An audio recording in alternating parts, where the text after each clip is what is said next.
What's up, peoples? We got another video here. All right. We got Snoop Dogg. Let's see what's up with big Snoop Dogg. You know what I'm saying?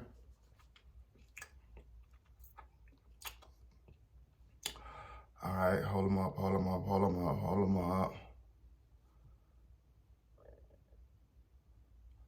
right, let's go.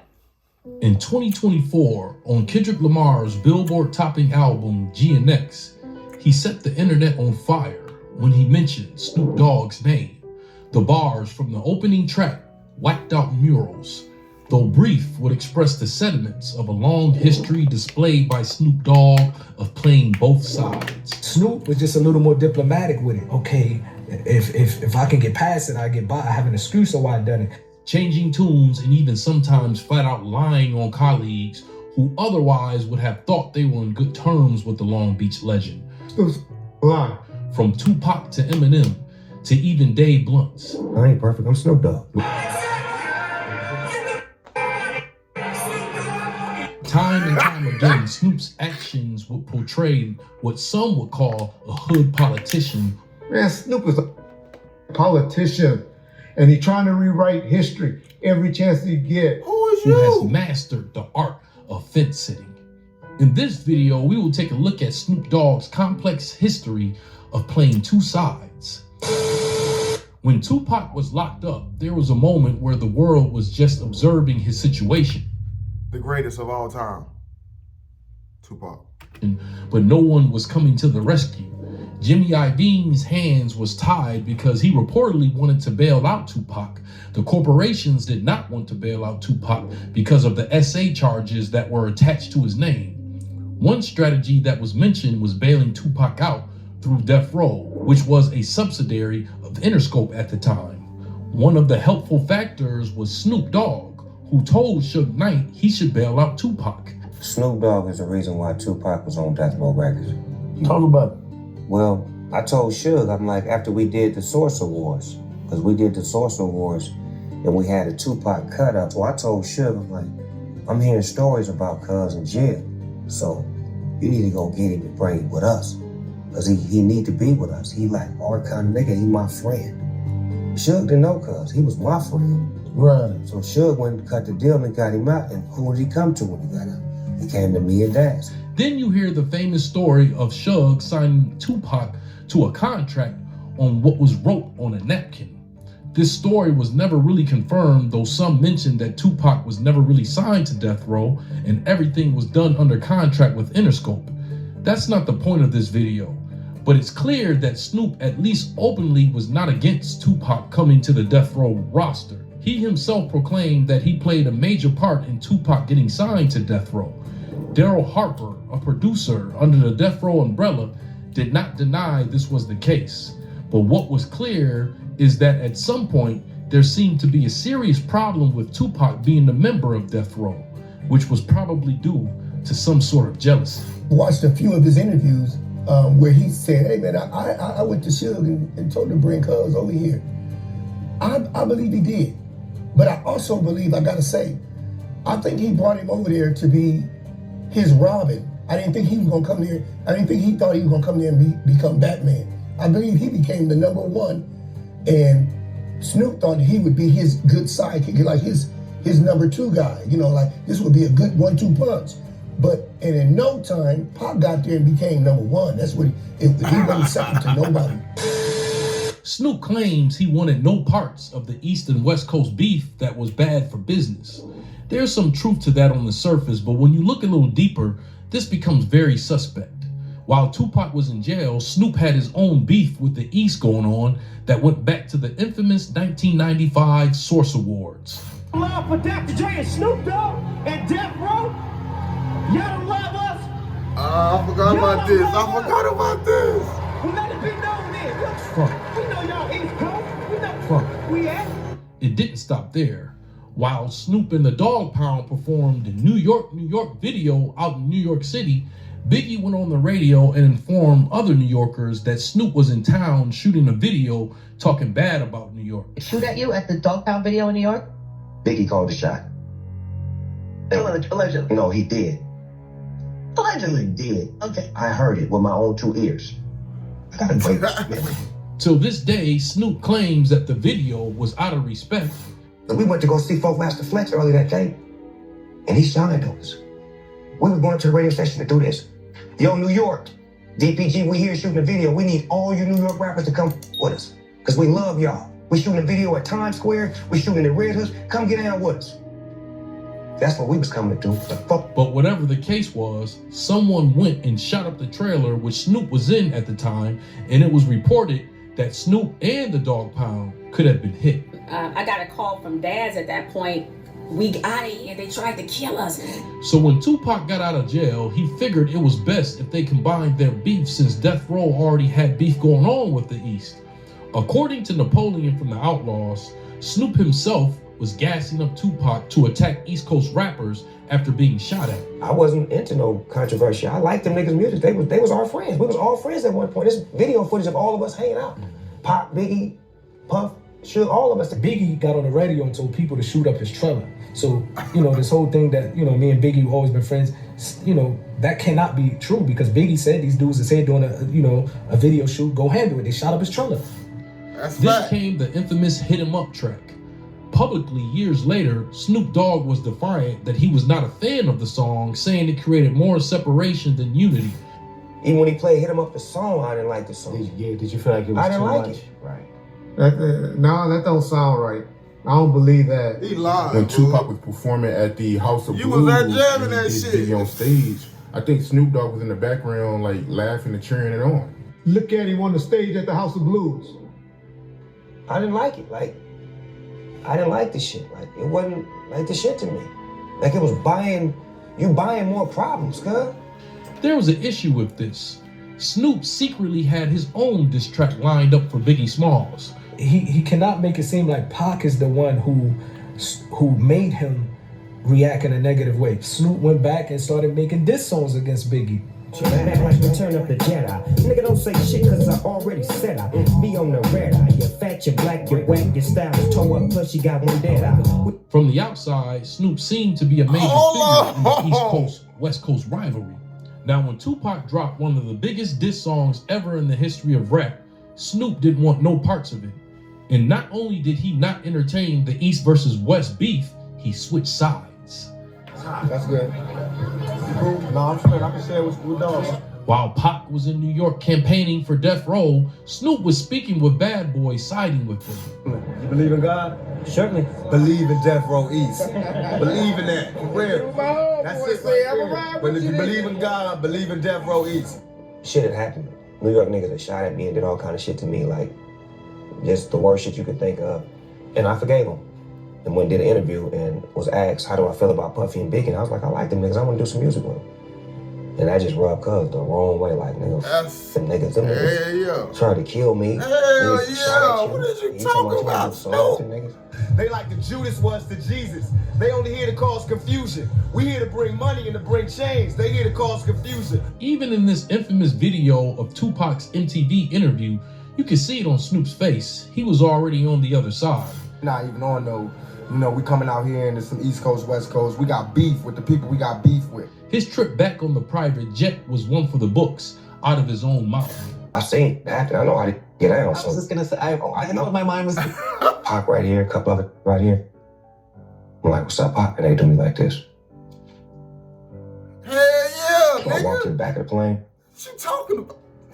Give me a blanket. Grab me a knife and a fork. Put the blanket over my nose right here. My love. Hoping one of them come with me so I can stab at everybody on the smoke. From Bad Boy's perspective, they were already in tune with West Coast Crips by the way of Keefy D. The only thing standing in the way between them and Tupac was the Long Beach Crip.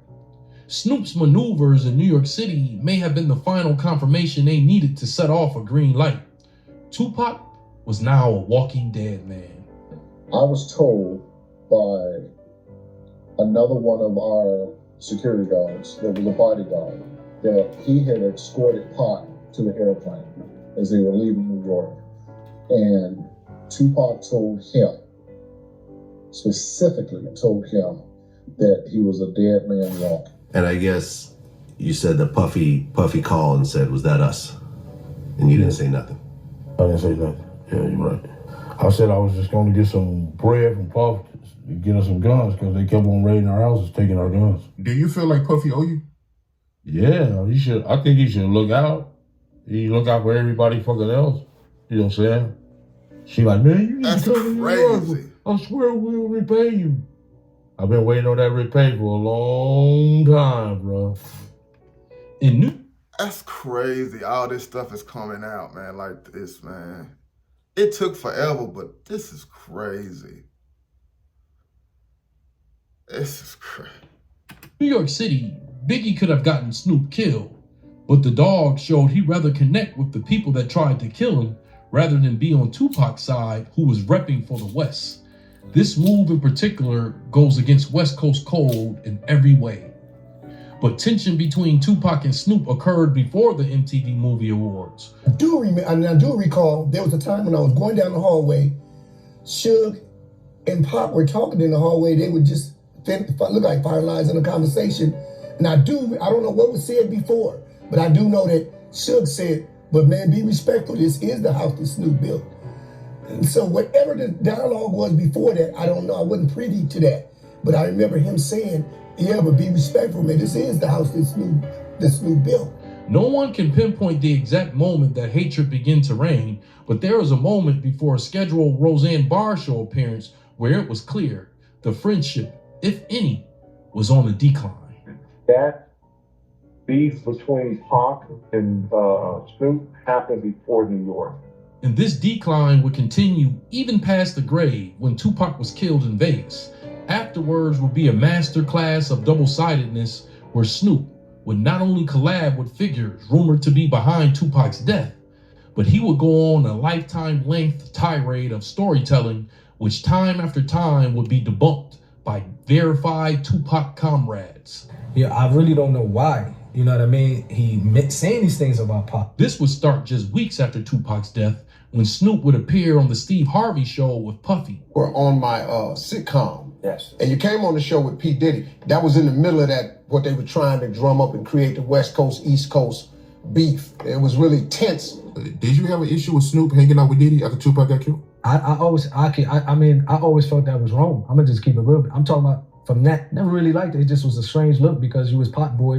You know what I mean? Puffy, you know, it's clear they had some issues with Pac. And Pac died and all of a sudden you chilling with Puffy. Back then it just, okay, now you Ain't no East Coast, West Coast beef. I swear, we ain't coming to talk about nothing behind us. We come to talk about what's ahead of us. Yeah. We here to make a difference, you know what I'm saying? So we want y'all to stay in school and keep your heads in y'all books. No doubt. Knowledge is power, y'all. Snoop's relationship with Puff would only evolve through the years. Hey, dog, what about the Lakers? Yeah. We don't like Boston, man. That's one thing about us, man. We don't like Boston, man. That's we gonna go to the game and bring this thing on home. You know, we the good luck charm. Yes, sir.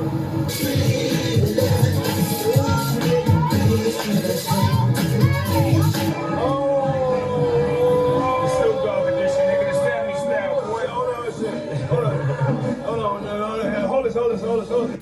Then somewhere down the line, Calvin Brodus would produce stories that would be challenged by all parties involved, except Tupac, who had passed. For example, Snoop's claim to visit Tupac on his deathbed will be challenged by many. But Snoop did come on the Friday that Pac died. Know for sure. They came to the house. She called him that Thursday and told him that Pac wasn't looking good. And he telling us, you know, Pac gonna be all right. He gonna pull through. You know, he got shot, feeling like it's gonna be all right until we go to the hospital and see that it ain't all right. He got tubes in him, and it's like, when I walked in, I could just feel like he wasn't even there. And I fainted. I just know for the time that I was there, he must have snuck in. And if I'm saying that I was there and you say that, the stuff that you're saying gotta be true. And if it's not true, I'm gonna say, hey, didn't see you. So no, I didn't see the dog pound. I didn't see Snoop.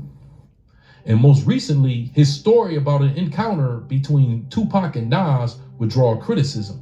I had seen Nas in the park, and him and Nas had words, but Nas didn't. Snoop, why is Snoop lying? Why is he lying? Why does he, what's the deal, man? Come on, man. Want none. But Nas had 100 niggas with guns. Right. With guns. Right. By me saying he didn't want none didn't mean he didn't punk out. And because we was in New York in Central Park, with 100 goons from New York circle us. While Pac is in this nigga ear telling him, song, dissing you, Jay-Z, Biggie. And I ain't got no problem with you, Pac. All right, nigga. Well, if you ain't got no problems with me, nigga, when this song come out, you better not say, Mark, I love you, Pac. Shook the nigga hand. It was a respectful meeting. Nas wasn't disrespecting Pac. Pac wasn't disrespecting Nas. Nas walked up with Pac with his homies, and he really spoke like men. And Pac definitely said, once I go back, come back from Vegas, I have songs coming at you, I'm going to remove the verses. There was a lot of tension. There was a lot of tension. They was in New York, and it was, their chest was out, they was doing their thing, Death Row signed, so we had to go and step to them. Oh yeah, we had a great convo, man. He was like, I was like, well, I heard you was coming at me. I said, no, it wasn't about you, but I heard you was coming at me, back and forth. And it was like, yo, Nas, we brothers, man. That's what I'm saying. Like, so we had a plan to squash it in Vegas. So I was out there when he was in the hospital. I know that they both had a civil conversation and they walked away as gentlemen. I don't know about the toughness. And I hate that y'all keep asking that. I was sitting right there. Exactly. Everybody stood down. Okay. Yeah, everybody stood down. It was all of us on one side, the Queensbridge guys on the other side, and everybody stood down and let them stand to the side and talk. The only thing agreed on by almost everyone is that Snoop Dogg's version of the story was completely false. Snoop was not around. He was not right no, there. He wasn't. No. He wasn't. He wasn't there because they went to the side and talked. I heard Snoop told the story a few times, but he had it wrong a little bit. He had said that Pac stepped to me. Was Snoop Dogg in the area when this happened? Yeah, maybe like in a corner somewhere, but he wasn't close to where he could understand the talk. His remarks and actions with Pac would lead to his name being mentioned on a recent diss from Outlaw member Young Noble. The track, although directed toward Nas, Snoop would catch a stray. Greet you with a stick, nigga. I ain't Snoop, nigga. I don't play the fence, nigga. Snoop's Tupac relationship can be remembered as tarnished and hard to observe the absolute truth. But it seems that Tupac was not the problem, because the fence-sitting, two-faced activities would only continue. Biggie Smalls, he's an artist that I listen to his music, I love his work. There's no beef, it's nothing personal. I don't hate him and I don't disrespect him and I love what he do, And it's just me, I'm just a smooth, peaceful individual. I don't have beef with nobody right now, babe. Wasn't Big out in California 3-4 weeks and Snoop never saw him? Snoop never came to smoke nothing with him? Snoop never came to eat nothing with him? But it was a whole lot of love? Do me one small favor before we continue. Please apply pressure to that subscribe button. Yes, apply pressure to that subscribe button. He played two sides even when it came to the famous Crip Walk. LA, I suggest you get you some history on sleepwalking before you run out there in the streets and, throwing it up and sleepwalking. You might get your whole neck knocked off your shoulder. This dance that became extremely popular in the 90s, early 2000s, had an uptrend of popularity when non-Crips started to do the dance. He famously led a platoon of Crips who campaigned to ensure anyone not officially affiliated with the gang should not perform the dance. This trend did have a break moment in the mid-2000s where a West Coast legend would put out a warning to those who chose to Crip walk with no affiliation. The message was direct, properly presented, and definitely calculated as Snoop would deliver this message on a track with the very man who made it popular, Dub C. A lot of y'all pretend to be wanna see friends with me. In the 2003 track, In the Name of the Streets, Snoop would pass along this message. He would question the entire hip-hop community on Crip walking. What you doing, sleepwalking? Explaining that it's not just a dance, it's a way of living. It's not just a dance, it's a way of living. And flat out, you should not be Crip walking if you are not a Crip. Now if you're sleepwalking, you're best to see cripping. And that even applies to celebrities too. And that goes for kids too, and R&B singer. Quit Crip walking if you ain't a gang. This was all the way up until the movement was met with resistance, of course led by Snoop himself, who had a change of heart and literally at some point started banging on other Crips who didn't like the dance being done by non-Crips. I mean, you can't get mad at some shit for growing, you know what I'm saying? You gotta respect the game. Because you didn't create it, so it grew to you. So you gotta respect the game and be happy that it's passing on and it's getting universal exposure. And people actually wanna know what the meaning of it is by it being out there. You know, by it being in your neighborhood, it's only a neighborhood thing. But by it being expanded around the whole world, it's global now. So people can express and understand what you go through. You know what I'm saying? So, you know, you gotta look at what it is. It grew from nothing to something. We always hate off the top. Hate. It can't be, they can't be. They can do what the want to do. To this day, there are many videos of Snoop doing this dance with Hollywood folks. If that level of two-faced activities was not enough, there would be more. Snoop surprised many when he went AWOL on fellow Dr. Dre affiliate Eminem. A short beef between the two started when Snoop took a different tone when mentioning the MC. You've been around a long time. Why don't you have him in your top 10? Because there's some in the 80s that he cased with. Like who? Like Rakim? Yes, sir. Like Big Daddy Kane? Yes, sir. Like KRS-One? Like LL Cool J? Shall I go on? Eminem would mention this tone and go straight to recording. I'm used to people mocking me, but it's not in my camp. And diplomatic, cause I'm trying to be laughing at them. It's like Snoop would do everything but laugh at this response. Everything meaning months later, of course, he would reveal that he would call Eminem and apologize, admitting he was wrong. I love Eminem, and the thing is that we love hip-hop so much, we competitive, we battle rappers, so that was supposed to trigger that in him. But we brothers and we family, so we learn to appreciate each other for what we do and how we get down, and we had a long conversation about the respect that we have for each other and the way we need to talk in public about each other. And I felt like I was out of pocket. You know what I'm saying? And I apologized to him and I let him know. And I'm just bettering myself. You know what I'm saying? I make mistakes. I ain't perfect. I'm Snoop Dogg. You know, me and Snoop had our little issue. And then when that thing happened with Dre, the brain aneurysm thing. Yeah, Dre got sick and it was a scare for sure. And we were like, bro, this is stupid. This is stupid as hell to be feuding right now. So I don't remember if I called him or he called me. I can't remember, but yeah, we talked it out. And I think that there was a miscommunication at the time in regards to him being on my album, The Matters LP.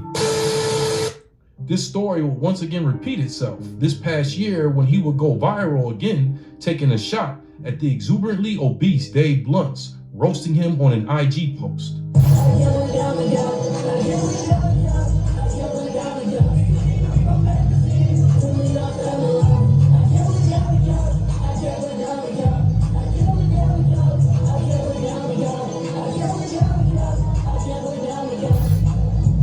This will be short-lived after Dave Blunts would stop his performance to address the well-known Crip.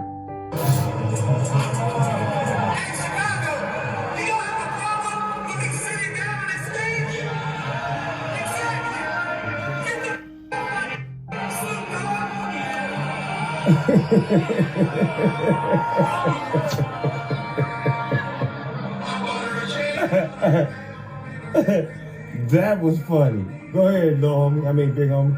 Do your thing, cuz. I ain't fucking with you. Have your fun.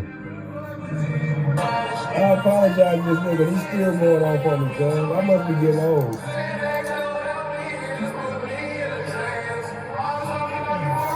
It would not take long for Snoop to once again change the narrative, even to the point where he almost sounded like he was the victim. Put down the blunt. I can't put down the blunt. I can't put down the blunt. I can't put down the blunt. I can't put down the blunt. Leave me alone, cuz. I'm trying to enjoy my little life over here, man. Go on, keep doing your shows, man. Keep rocking and rolling, man. I'm with you, dog. I ain't against you. I'm with you, man. Do your thing. I can't put down the blunt. Snoop's fence sitting would finally become a national headline when Kendrick Lamar would place him front and center on his opening track. On Whacked Out Murals, he would mention, "Turn me into an Eskimo, I drew the line in decimals. Snoop posted tailor-made, I pray it was the edibles. I couldn't believe it. It was only right for me to let it go." This would come after Snoop, interestingly enough, would almost vouch for a diss track tailor-made from Drake, where he would use Snoop's AI voice to diss the Compton artist. They did what? When? How? Are you sure?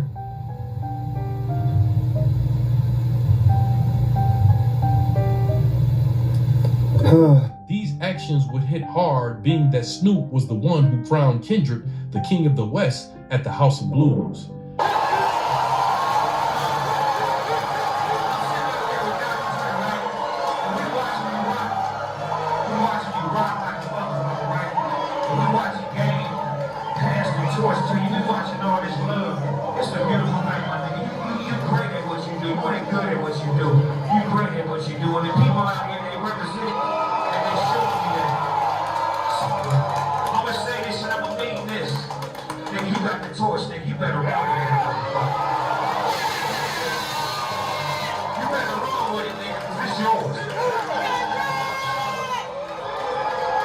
After these lyrics would go viral, Calvin Broadus' second face would emerge, apologizing and agreeing with Mr. Morale. He will once again apologize for his missteps on Bootleg Kev's podcast. What were your thoughts when you first heard that? That's my nephew, man. He's a rapper, man. He's supposed to speak his mind and tell his truth. Yeah. That's the way he felt, you know what I'm saying? And he has the right to say that. I'm his big homeboy, so I have to take what's given to me from his perspective because he's speaking truth. Yeah. And the truth shouldn't hurt you. It should make you better. You know what I'm saying? I'm one to accept truth when it's brought to me directly. He feels that I shouldn't have played that. He feels that I shouldn't have played that. Damn, I was on them edibles, my nigga. I gotta be more careful. You right, nephew.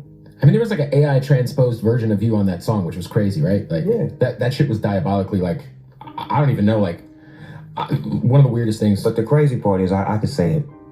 What had happened was, that's how niggas say it. What had happened was, I did a collaborative post with someone. You played some music. What music?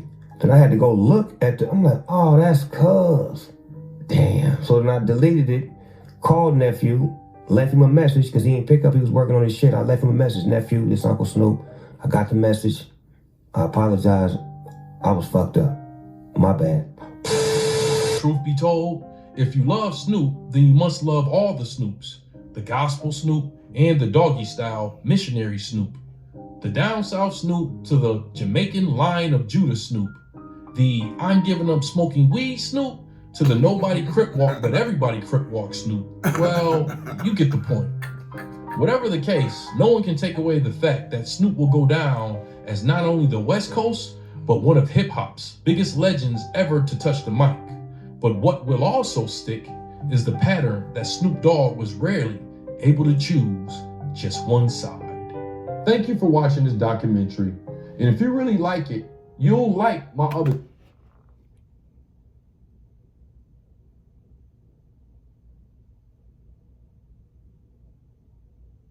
Good video. Fuck with you for like Mr. Popshit.